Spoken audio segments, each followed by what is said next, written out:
Salut à tous. Alors la vidéo que je fais aujourd'hui, on va enfin attaquer le dossier de la Dodge Charger. Donc là-dessus, on va remplacer l'arbre à cam dans le but de passer la barre fatidique des 500 chevaux. Donc pour rappel, ce véhicule fait 470 chevaux d'origine. Je l'ai déjà équipé de collecteurs longs avec Kata Sport de chez Dynatech et elle a une ligne post-Kata de chez Corsa Performance. Donc tout ça, ça nous a amené à 480 chevaux mesurés au banc. Je vous mets la vidéo là-haut. Voilà, donc ça c'était après la pose des Kata.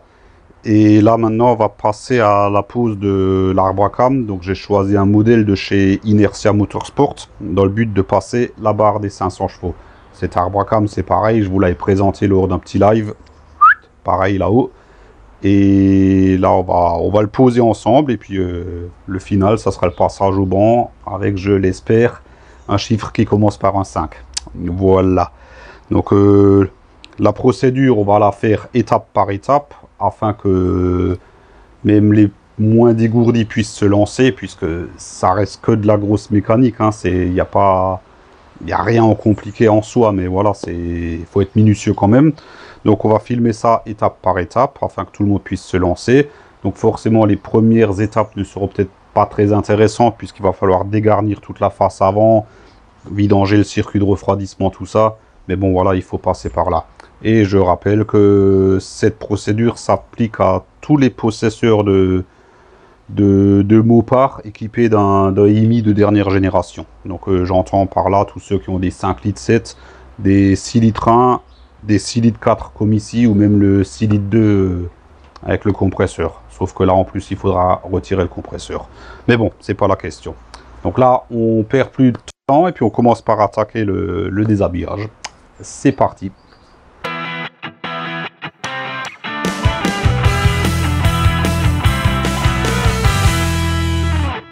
Bon, allez hop, on est parti. On va commencer par le bouclier avant.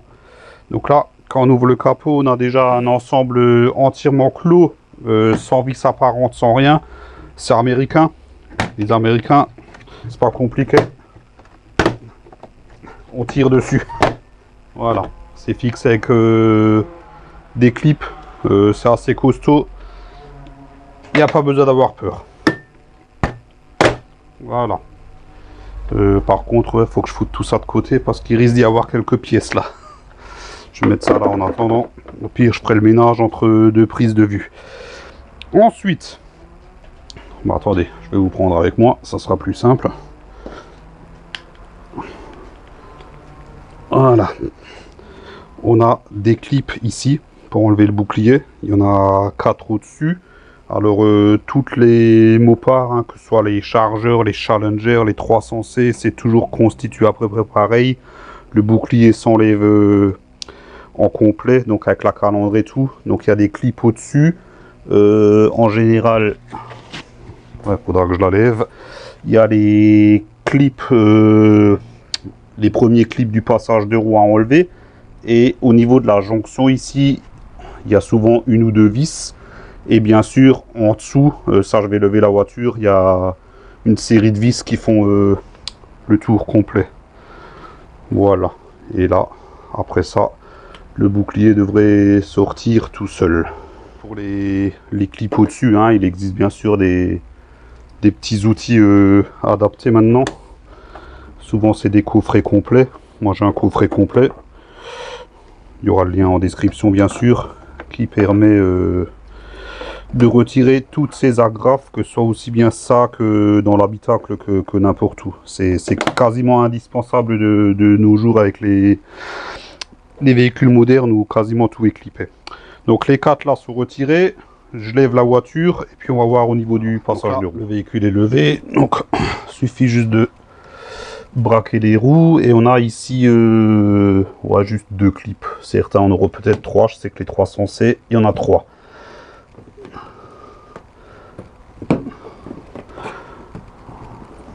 Là.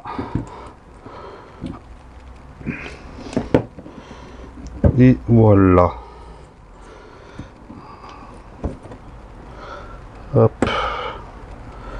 comment ça marche. Il y a peut-être cette vis là à retirer encore. Ouais, du coup faut chercher un peu, hein. Voilà, c'est... Ouais, je pense que je dois retirer cette vis là encore. 2 secondes.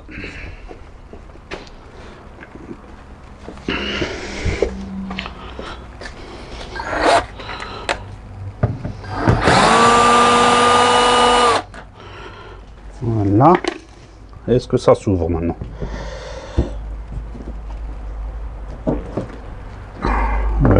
Toujours pas.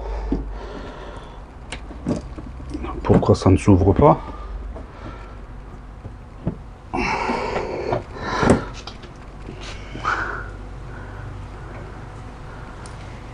Ah.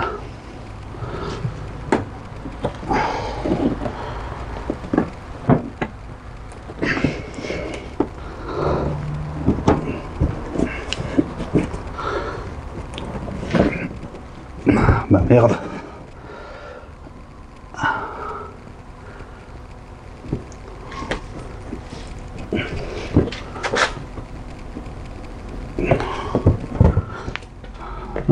Je vais devoir retirer 2-3 en dessous. Il y a toute une série de vis en dessous.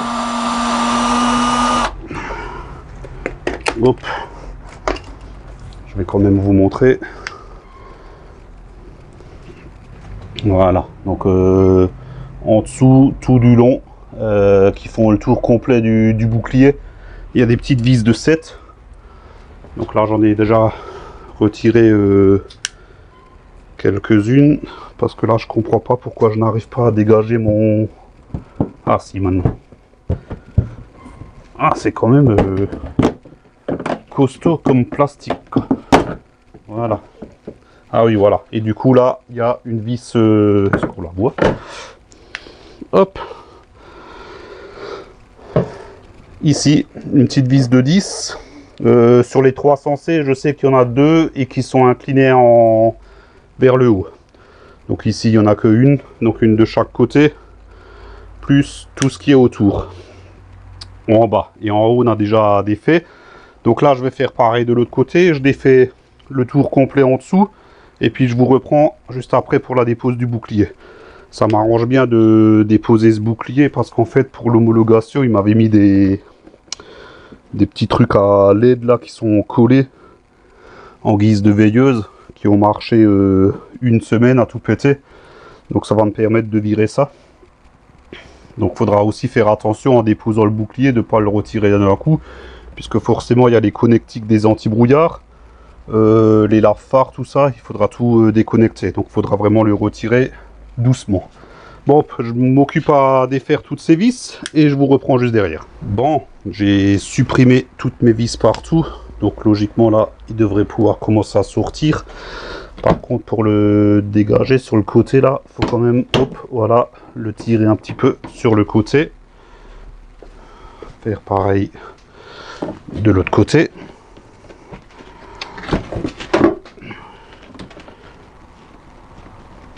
Voilà, c'est un peu clippé, donc faut pas hésiter à tirer dessus, hein.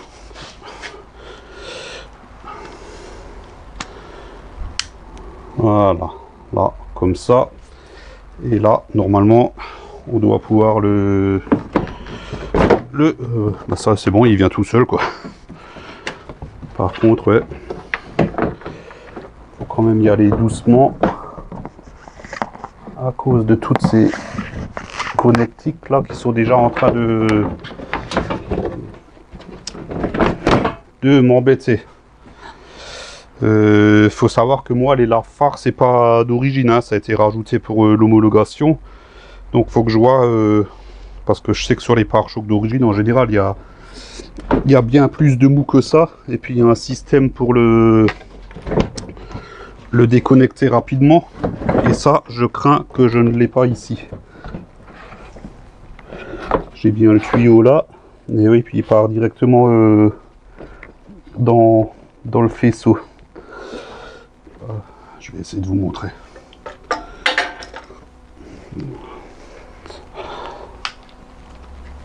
Voilà. Une lampe, j'en avais une avant, là. Hop.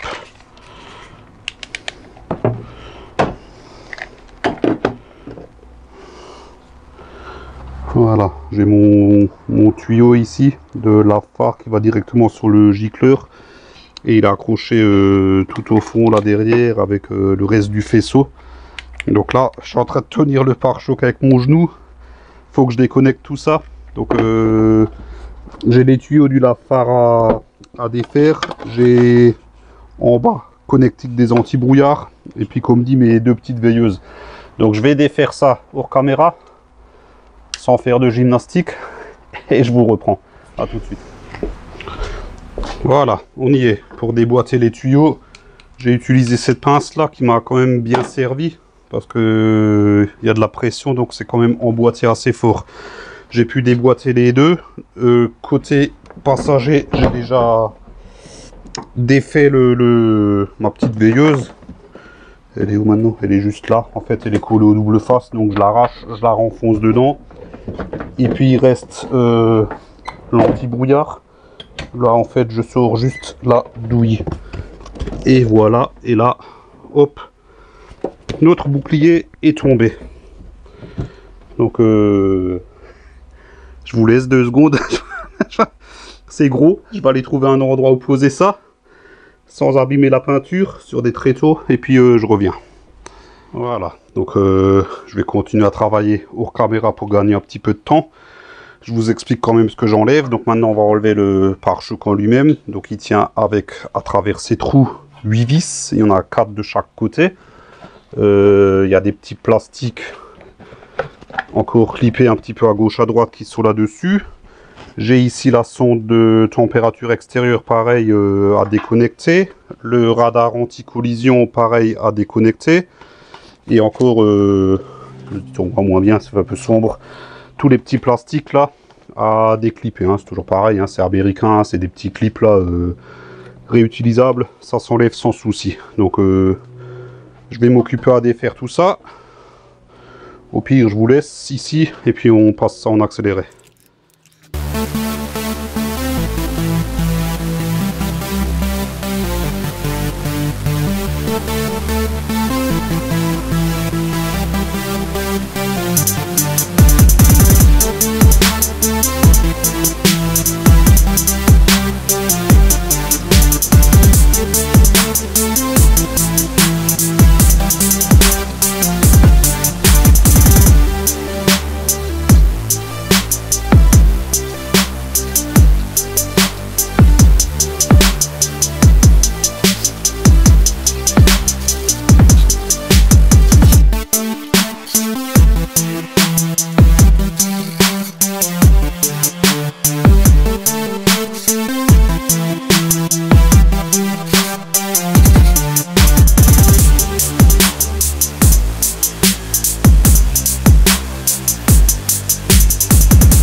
Bon, je n'arrive pas à enlever cette traverse, je ne sais pas pourquoi.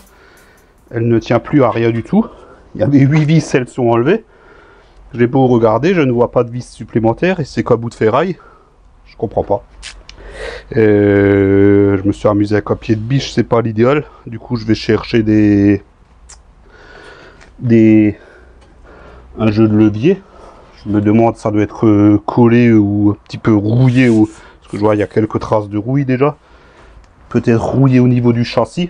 Des longerons, je ne sais pas. Je vais chercher des leviers et je reviens. Bon, j'ai trouvé pourquoi elle venait pas. En fait, la petite patte qu'il y a au-dessus, ici, voilà, il y a la même en dessous. Et en fait, ils ont mis un...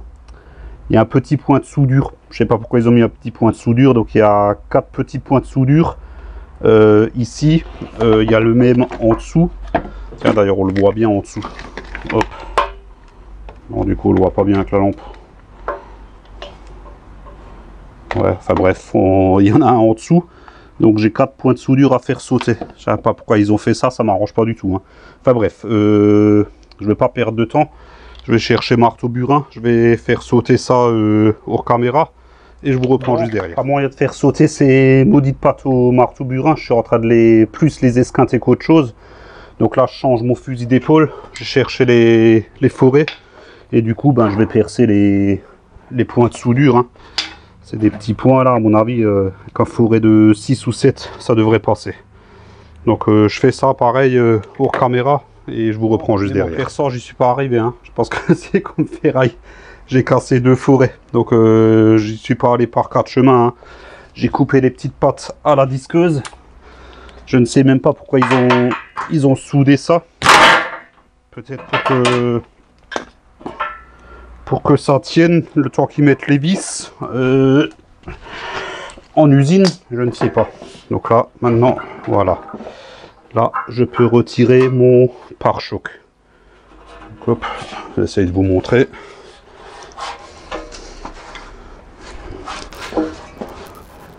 Voilà. Les pattes là, donc qui étaient soudées juste avec un point sur le châssis. Après, quand je le repositionne, c'est possible que je serai obligé de faire un calibrage du radar anti-collision. Bon, je suis équipé pour, c'est pas le souci, mais ceux qui ont ce genre d'accessoires et qui ne sont pas équipés pour, faudra prendre ça en considération. C'est pas sûr, hein, mais je pense, c'est possible.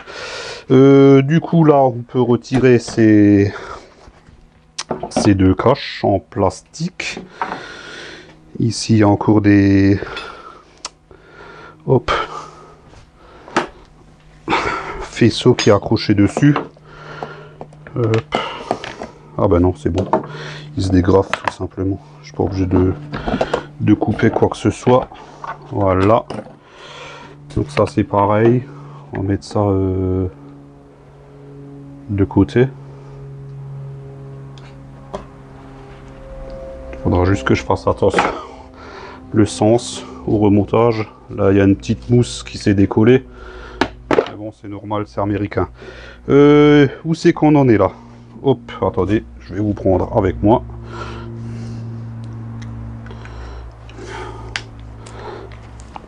Voilà. Donc là, maintenant, on peut je pense, retirer les klaxons. Zut, j'ai mon spot qui fait aussi la vidéo. C'est chiant ces machins à LED là, ça éclaire bien, mais pour les vidéos c'est pas top. Voilà, donc les klaxons à retirer, comme ça ils ne m'embêtent pas, ils tiennent juste avec une vis au-dessus. Et ça c'est le radiateur, je pense que c'est le radiateur de l'huile de la boîte de vitesse. Ouais, il y a de grandes chances que ce soit ça. Donc lui, il n'y a pas de pression dedans. Peut-être un léger risque d'huile, mais il est fixé sur le radiateur du condensateur de clim. Donc condensateur de clim, le radiateur qui est juste là derrière. Alors lui, le but, c'est justement de ne pas l'enlever. Lui, le but, c'est de l'incliner sur le côté pour ne pas avoir à vider et recharger la clim. Il est vissé sur le radiateur normal à l'aide de 4 vis et les raccords sont ici, donc un là et un là. Donc je pense que cette durite là, je vais la laisser. Je vais défaire la durite ici, voire pour boucher tout ça pour avoir un minimum de fuite d'huile. Bon, après c'est en hauteur, hein, donc il n'y a pas grand chose qui va couler puisque tout est reparti en arrière. Et ensuite on va ouvrir ça un peu comme une porte et le mettre de côté. Et on aura accès au radiateur de liquide de refroidissement. Bon allez hop, c'est parti.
Il y a même un klaxon gauche et droite.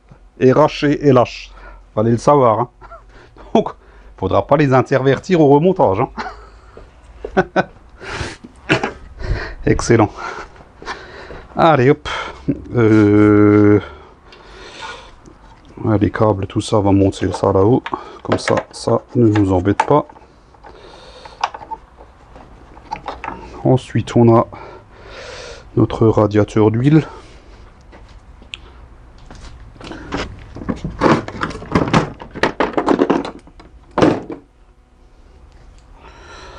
Hop.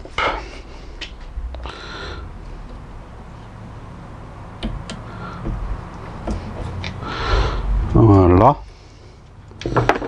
Alors là, je vais voir. J'espère ne pas avoir une grosse fuite. Sinon, dans quel cas, j'irai chercher une vis pour mettre de la durite et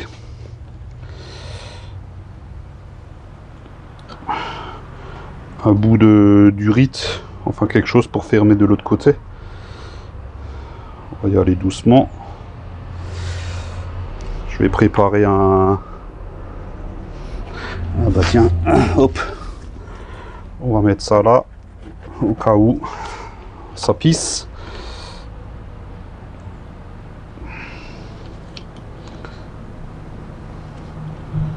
Ouais, c'est léger. Il y a un léger écoulement. Donc lui, le tuyau, on va le mettre en l'air. Par contre, ouais, là, ça coule, ça ne me plaît pas. Ouais, je vais remettre le tuyau dessus. Je vais chercher quelque chose pour boucher ça. Je coupe 2 secondes, je vais chercher de quoi boucher ça. Bon, voilà, j'ai cherché de la durite. J'ai mis une petite vis au bout. Je vais serrer ça, bien qu'il n'y a aucune pression, donc il n'y a aucun risque de fuite, mais on sait jamais. Hop, un petit rilsan qui va bien. Je coupe un petit bout de longueur, comme ça, ça devrait suffire. Voilà, ça on met de côté. Du coup là, je peux redéboîter. Voilà, et je mets mon bout de durite dessus. Et ça fait un beau bouchon. Et de l'autre côté, pareil, je mets une vis. Et je mets un petit rilsan. Et on ne devrait plus être embêté. Voilà. Et un petit dernier. Bien qu'il n'y a pas de pression, mais on ne sait jamais si des fois on reste accroché ou quelque chose. Voilà. On coupe tout ça. Tac, tac, tac. Et c'est bon. Voilà. Donc où c'est qu'on en était? Donc maintenant, ouais, je vais retirer donc l'ensemble radiateur de boîte de vitesse et de climatisation. C'est du 10, il tient 4 vis, je vous les ai montrés.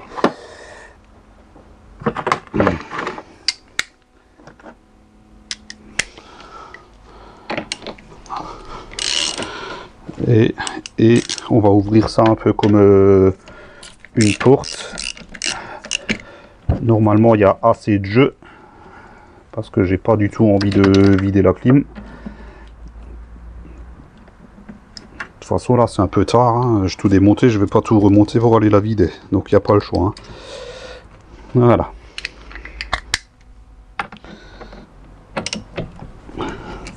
Comme dit, il y a des raccords souples un peu partout là. Ça devrait le faire.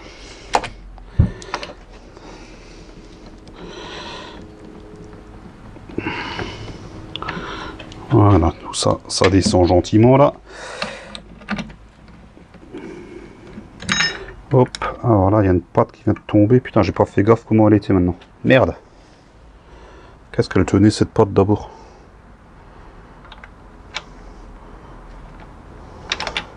Ah, elle était comme ça, ok. Ouais, forcément elle est tombée, donc elle était comme ça. Voilà.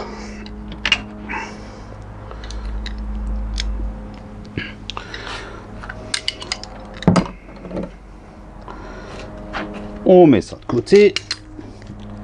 Et la logique voudrait que je puisse ouvrir tout ça maintenant.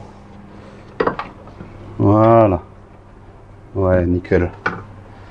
Par contre, au niveau des raccords souples là, surtout pour la clim, putain c'est chaud là.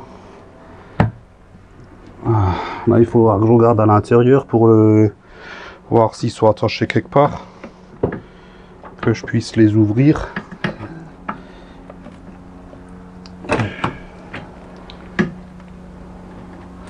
Après, une fois que le radiateur d'eau est enlevé, ils pourront pivoter. Donc ça ira bien mieux aussi. Ouais. Bon. Allez hop. Je vous reprends avec moi. Arrivé à ce niveau-là, on a le radiateur d'eau. Radiateur d'eau qu'il faut de toute façon purger, puisque pour enlever l'arbre à cam, il faut enlever la pompe à eau. Donc il n'y a pas le choix que de vider.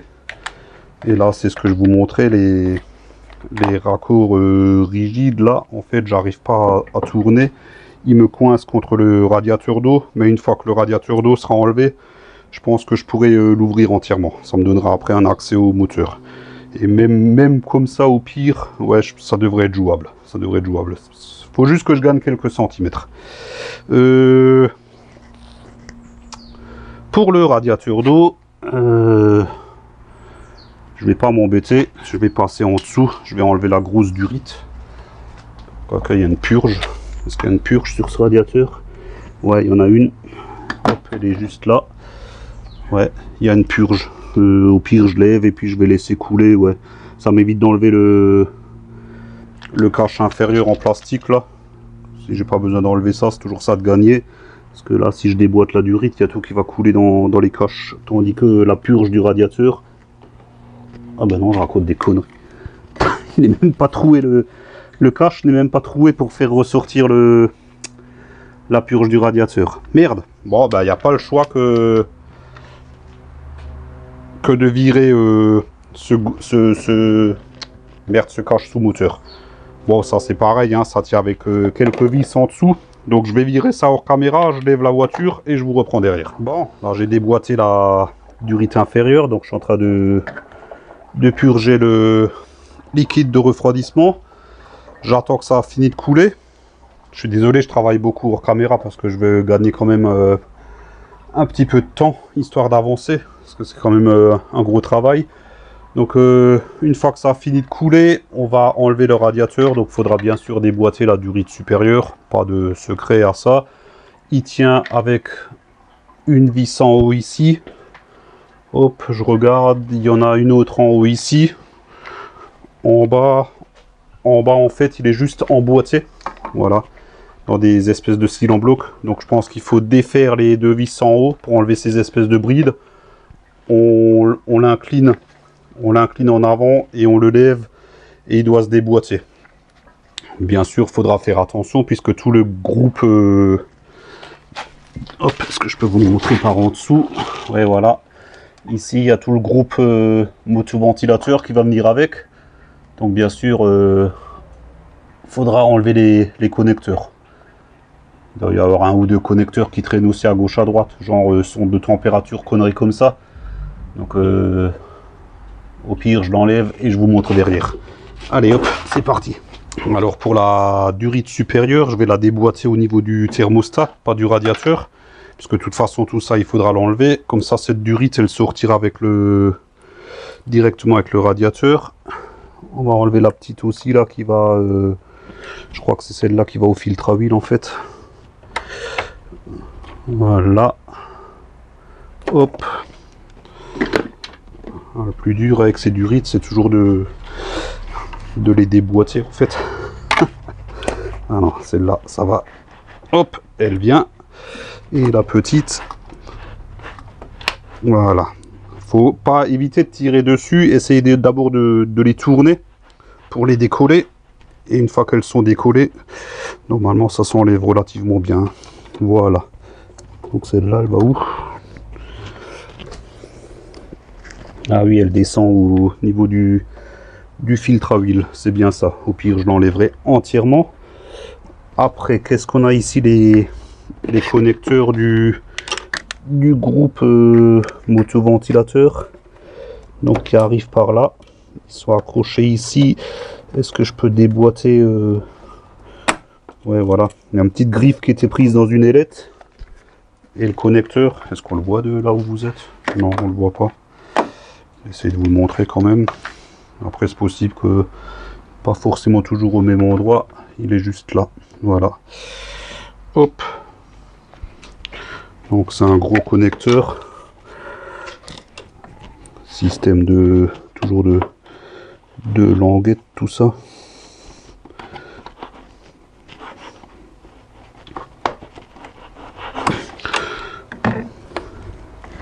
Qui me fait bien chier.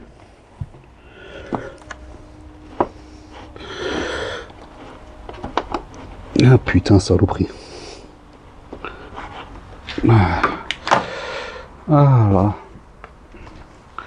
Il y a toujours des trucs qui font chier. C'est comme d'avoir la traverse avant qui est soudée. Après, c'est les connecteurs qui ne s'enlèvent pas. Voilà, c'est bon. Je me suis aidé d'un petit tournevis. Le connecteur est enlevé. Je le mets entièrement de côté. Je le plug derrière la pompe ABS là. Comme ça, celui-là, il ne m'emmerdera plus. La durite basse qui va au filtre à huile. Elle est accrochée aussi à l'aide d'un rilsan au radiateur là. Ah non, ça c'est pas celle-là du filtre à huile. Putain, il y en a une autre là qui monte. Ah non, ça c'est... Ah oui, ça c'est celle de la boîte de vitesse, si c'est celle-là du filtre à huile. Je vois pas bien en fait.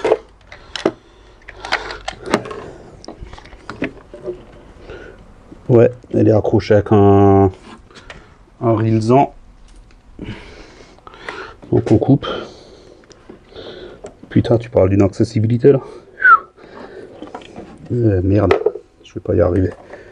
Enfin bref, bon, je vous recule, je vais couper ce rilsan. Le motoventilateur est déconnecté.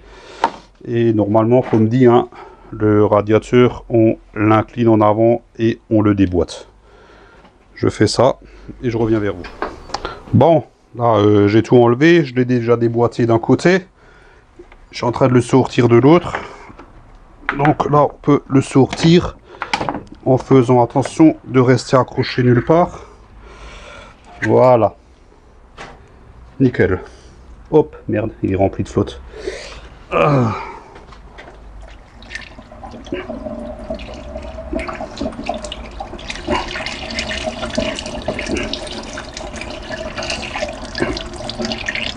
Voilà. Ouais, enfin bref, je vais faire ça hors caméra pour pas vous embêter. Je veux juste vous montrer vite fait tout ce qu'on a vu. Voilà. Putain, je sais même pas si on voit. Enfin bref, je pars du principe qu'on voit. Donc il y avait juste le gros connecteur ici pour les ventilateurs. La durite qu'on a enlevée au niveau du thermostat. Donc comme dit, je la laisse sur le radiateur, dérange pas. Et la durite inférieure qui est de l'autre côté. Mais vous voyez bien, la durite inférieure, elle n'est pas entièrement en bas. Donc ça purge pas entièrement le radiateur. C'est pour ça qu'il y a une vis de purge ici. Mais bon, voilà, on s'en fout, on n'y touche pas. Nous, on va le vider en le retournant. Donc je vais vider, je mets ça de côté. Et on se retrouve derrière pour la suite. Bon, ben voilà, toute notre partie avant est enlevée. Juste le radiateur de clim, donc voilà, que j'arrive à incliner suffisamment maintenant. J'en ai assez pour sortir l'arbre à cam sans être obligé de le vider. Donc on a la poulie damper ici, la courroie, enfin tout ça faudra virer, la pompe à eau. Là on va juste commencer en haut le déshabillage encore, enlever le filtre à air, cache moteur, tout ça. Et après je pense que ça suffira pour cette vidéo. Allez hop, on attaque ça et on se retrouve juste après. Allez hop, on est reparti. Donc du coup là, filtre à air. Ouais, peut-être l'enlever ici. Voilà, juste un collier. Est-ce qu'il se déboîte? Ah non, ça se déboîte. Ah ouais, d'accord, il est vissé là. Donc là, ah oui, c'est pour déboîter la durite. Ok, donc on déboîte ici. On va déboîter ici aussi. Voilà. On a zut. Je vais peut-être dû enlever ça d'abord. la sonde de température.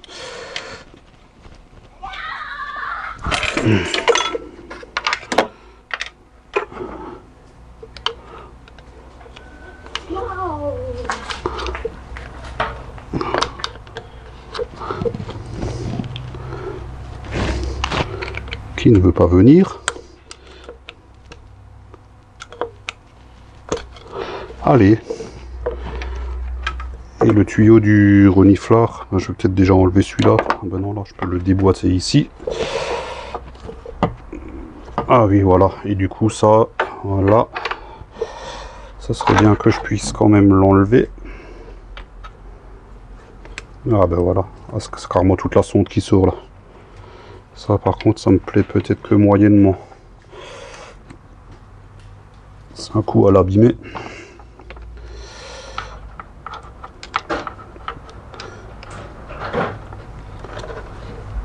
Pourquoi il veut pas venir ce connecteur là?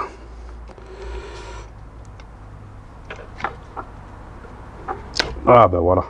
Punaise. Hop, ça on laisse là derrière, ça on met de côté. Voilà, on commence déjà à y voir plus clair, hein.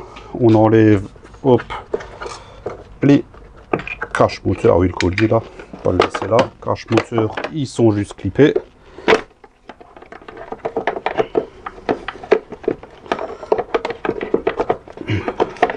Allez, rends-moi mon cache moteur. Voilà, ça c'est bon. Et là, on y voit déjà nettement plus clair. Ouais, ça je peux laisser, ça m'embête pas plus que ça. Bon, là on est pas mal. Voilà, bon, on a fait place dans le moteur, on y voit un petit peu plus clair. L'avant est entièrement dégagé. On voit pas bien, j'ai suspendu mon radiateur de clim avec des tendeurs pour pas forcer sur les durites en attendant d'enlever tout ce qui va bien. Moi je vais m'arrêter ici pour la simple et bonne raison que c'est l'heure du 4 heures. Donc moi je vais manger ça peinard. Et puis voilà. Bon ben ça y est, cette première vidéo touche à sa fin. Donc comme je vous l'ai dit, je vais m'arrêter pour faire mon 4 heures. Donc là on a fini tout le déshabillage. C'était la partie un peu pas intéressante on va dire, mais bon, fallait passer par là. Donc prochaine étape, on va attaquer le démontage du moteur avec collecteur d'admission, couvre-culasse, enfin toutes ces conneries là, on va y aller progressivement. Voilà, ça c'est pour la prochaine fois. Donc comme d'hab, hein, tous les outils que j'ai utilisés dans cette vidéo, je vous mets la liste en bas dans la description. Si la vidéo vous a plu, un petit pouce en l'air, c'est sympa, ça fait plaisir. N'hésitez pas à vous abonner si ce n'est toujours pas fait. Pensez à activer la petite cloche là, celle-là, sinon ça sert à rien bien sûr. Et puis moi je vous dis ciao ciao, à la prochaine. C'est 4 heures pour moi. Allez, ciao.